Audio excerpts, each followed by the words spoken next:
All right, welcome to another installment of JPN's Premed video series. So today we're going to talk about the Premed Timeline. And on today, we have myself, Mendy Lebowitz. I'm going to introduce the other two people we have on today. There's Mendy Zlato, who you heard from in the last video. And we also have Miri Feldstein, who is part of the JPN Premed group. And she is going to be contributing to these videos as well.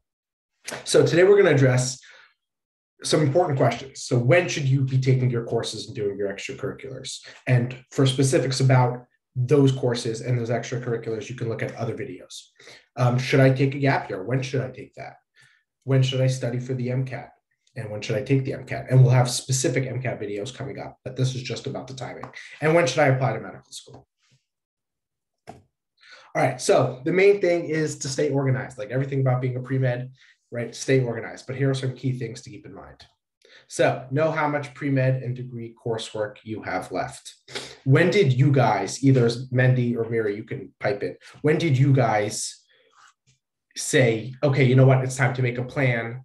Let me look at it. You know, did you start that at the very beginning of your pre-med journey, or was that, you know, after you did a year and said, okay, let's figure out my timing? I think personally, I had about 5 plans. I had plan A, B, C, D, and then I eventually went with plan F. So keep that in mind. That was me personally, but I think that applies to a lot of people. And so, yeah, know what's up, know what's going on, know what's ahead, but be very flexible. Yeah, stay versatile for sure. All right, so identify how long it's going to take you to finish that coursework, right? For everyone, that's going to be different depending on how much you're able to schedule in a semester and how much you've done, how much you have left. Make an MCAT study plan, and we'll have specific videos about this. There's a million ways to do that, you know, depending on how much content review you need, and we'll get into specifics in a different video. But if you make an MCAT study plan and you approximate how long that will take you, it will help you stay organized in terms of your timeline. And then decide if you want a gap year, you know, to beef up on your extracurriculars or to, you know, just take a year after doing undergrad or post-bac to kind of refresh yourself. Miri, did you take a gap year? I took like a gap year and a half, I think, because COVID hit right when I was applying to medical school. So my whole plan got derailed. But yeah, I had always planned on taking a gap year. I needed like a break. Nice. So in my situation, I felt like I was already a little bit older than most med school applicants. And I was like, I'm done almost wasting time, quote unquote. Obviously, gap years are not a waste of time, but I was rearing to go. So I did not take a gap year and I went right into it. All right. So now we're going to talk about application cycles. So the application cycle, obviously, it happens every year and it's during a limited window. So it's important to stay organized and know when the time comes for the application cycle that time is limited, and it's really important to know what's coming, like Mendy said before, and to be prepared. So med school applications open in late spring, early summer. The earlier you submit your application, the better your chances. Mendy, when did you submit your application? So I also had issues with COVID as well, and I think I submitted like July 2nd, and that was not what I wanted to do. I think of everything we say, this is one of the most important things. You want to submit as early as possible. It'll give you such a leg up. That can't be understated. And I submitted just 1 month late, but the later you submit, the more applications they got to get through. And so the later your application will be seen. So early as possible. The reason for this is med schools review applications on what's called a rolling process. So it's as they come in, right, they'll review them. If they hit their quotas of acceptances, they'll put everything on the back burner until they hear from those students that they, you know, are choosing other places, and then they may open up their applications again. So it's really first in the door has the best chances of getting reviewed, getting an interview, and getting it. All right, so you don't need to finish all your coursework before you submit your application. This is an important thing to remember. A lot of times people think, okay, I got to finish everything I need to do and then apply. No, that's not the case. The application happens if you're doing a conventional path, really in like the junior year. So you really have a full senior year after that. If you're doing a post-bac and you're going for a degree, then there's still time to finish up extracurriculars or to finish up any coursework. All right, so like I said, you can utilize the entire year after the application, summer, fall, and spring semesters to finish anything up. And like Mendy mentioned in a previous video, that on your application, you can specify and include things that are planned. So for example, if you are planning on doing another 200 hours of shadowing, even though you haven't done that, and you plan on doing that in the coming year, that can go in your application. So you don't need to finish everything before you submit your application. All right, so we'll speak about this because this is important. You should take your MCAT no later than July 1st of your application cycle year. Now, Mendy already said that he submitted his application on July 2nd, right? And that was late. I personally took my MCAT on July 7th and submitted my application even later. And it really, really, really hurt me. So taking your MCATs is something you should do well before your application. If you're just squeezed for time, if you're taking your MCAT after July, it's really, really difficult. Now, Mary, I know you took your MCAT in September. Do you want to talk about that experience? Yeah, so I took it in September mainly because a lot of them got canceled because of COVID and they were bringing them back much later. I do not recommend it at all. I do think it really hurt me. I had to apply much later. And it was also just extremely stressful because if you get that grade 6 weeks later than you take the MCAT, I think. And if it's bad, something like that. Yeah, if it's bad, there's nothing you can do about it. You have to just send the application because it's already too late. So it's very stressful. I don't recommend it. And you say it's too late because if you're not happy with your grade, you can't take the MCAT again, right? In that cycle. Right. There are a few months between when they're not offering it at all, I think. So you have to wait for the next MCAT cycle and the next application cycle. And it's very stressful. Right. So like everything about pre-med, plan ahead, stay organized. So if you're not sure how you're going to do on your MCAT, it's better to take it in even like the winter. So you give yourself time to take it again in the spring if you need to. Obviously not the ideal to take it twice, and we'll discuss this in another video. But if you need to, give yourself time. Don't wait to summer or fall like we did. So I think they don't have MCAT. There's no like dates from like October, November, December, and then like they open up like January again, and then February also for some reason there's no. When I took it, there was no MCAT. But I think an important thing to note is you can submit your application with press submit without knowing your MCAT score, and you can like apply to, let's say, one school where you don't want to go. You're applying to some school in Kentucky. No one's gonna ever know, and hit submit. And then 6 weeks later, you get your score back, and like, okay, great, I did awesome. I can just takes 3 seconds, and you apply to the other 30 schools or whatever that you want to apply to. That is a possibility. And if that's confusing, we'll cover that in an application specific video. But one of the issues with the primary application, and we'll discuss all of this, is that there's processing time. So if you can game the system by beating the processing time while waiting for your MCAT score, as Mendy discusses, you could, even by taking a late MCAT, you could find ways to get yourself ahead.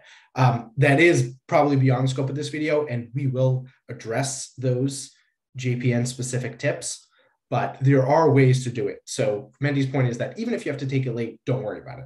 Mendy, were you going to add anything else? I was going to add, I wasn't sure if this is relevant to another video as well, but you can also, well, you definitely should start sending your undergrad transcripts from May already.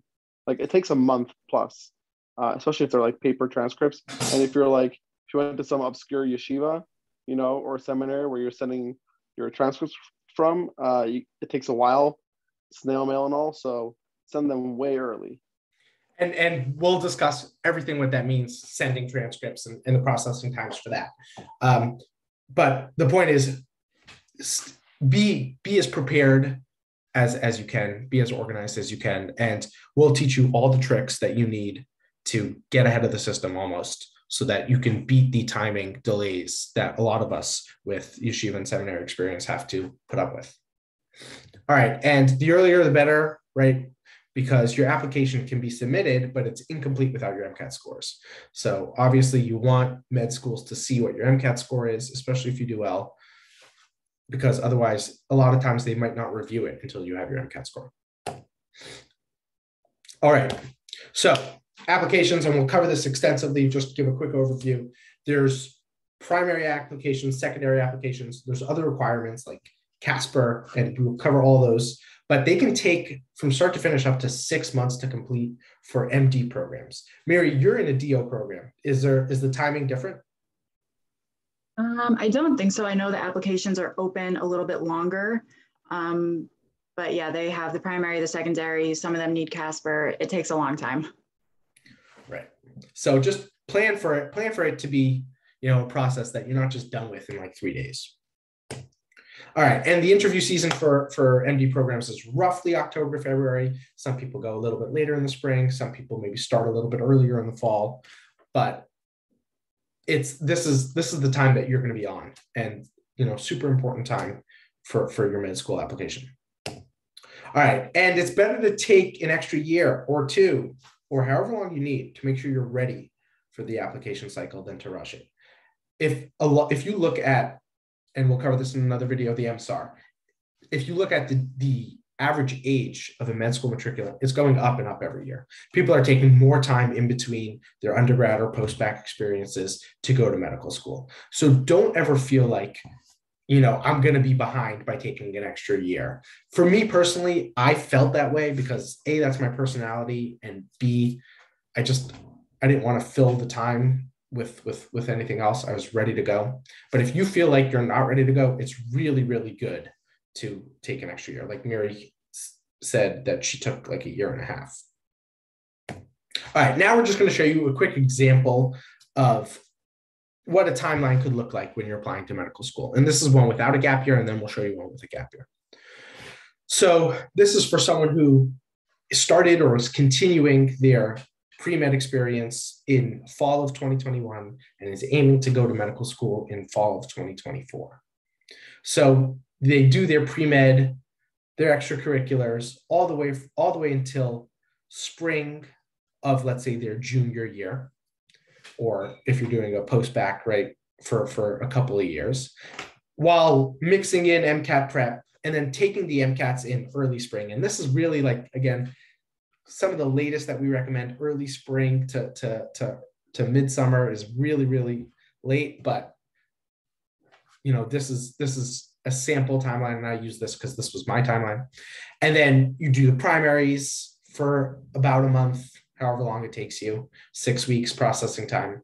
And then the secondaries, that takes you through the summer, through most of the fall, and then hopefully you have interviews, and interviews take you through the fall and sometimes into the spring. And then if you have to finish up your degree coursework, if you're not post-bac, you have that time, like we said before, even after your application is submitted. So you see the application is submitted, the primary application is submitted in spring of 2023, but you can still do classes in fall and spring and even potentially summer of 2024 with the hope of matriculating in fall of 2024.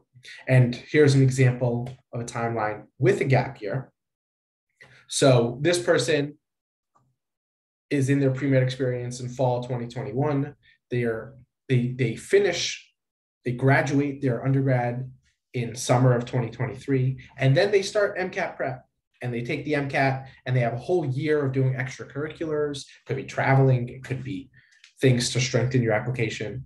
And then they do the primaries and the secondaries and the interview in the application cycle a year later than the previous person. So here's the previous, they do their application cycle starting in spring 2023 to go into fall 2024.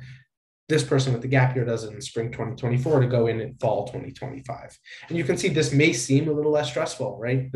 You're not doing it at the same time as your undergrad coursework. So gap years are something that are really good, and med school admissions officers really like to see them as well. because it demonstrates that you have conviction in your choice. You've taken a year off from school and you're still deciding to do this. Anything to add, Miri and Mendy? As you can clearly see, this is a marathon, not a sprint. Every single year, it gets harder and harder to get into medical school, which sucks and is stupid. And most people take a gap year now. Like, I think everybody, like most people in my class, I don't have actual stats, but so many have taken gap years because it's just so hard to get into medical school nowadays. And who has time to do all those extracurriculars during med school during undergrad when they're swamped with difficult coursework? So gap year could be a great thing. And it's a really long process. So as Mendy says, stay organized, look ahead, and don't worry, you got this. Just don't sprint. Miri, would you like to add anything? Yeah, so the only thing I would add is that the nice thing about the gap year is that you're not studying for the MCAT at the same time that you're studying like organic chemistry. You've also already taken those classes, so you're not learning it for the first time. Like for me, the MCAT was a really difficult test. So studying for it at the same time as studying for other things would have been really stressful for me. So know yourself and like your capabilities. And yeah, like you said, it's a marathon, not a sprint for sure. I wouldn't look too far ahead when you're dealing with all of this stuff because it can get really scary. So yeah, like have your plan, but don't go crazy with your plan, and know like everything you're going to do 3 years from now, because it's very stressful to think that way. Yeah, that's it. Awesome. All right. Thank you, Miri and Mendy, for joining us once again. Guys, like, subscribe, comment if you have any questions, reach out through the WhatsApp group, and we'll see you next time.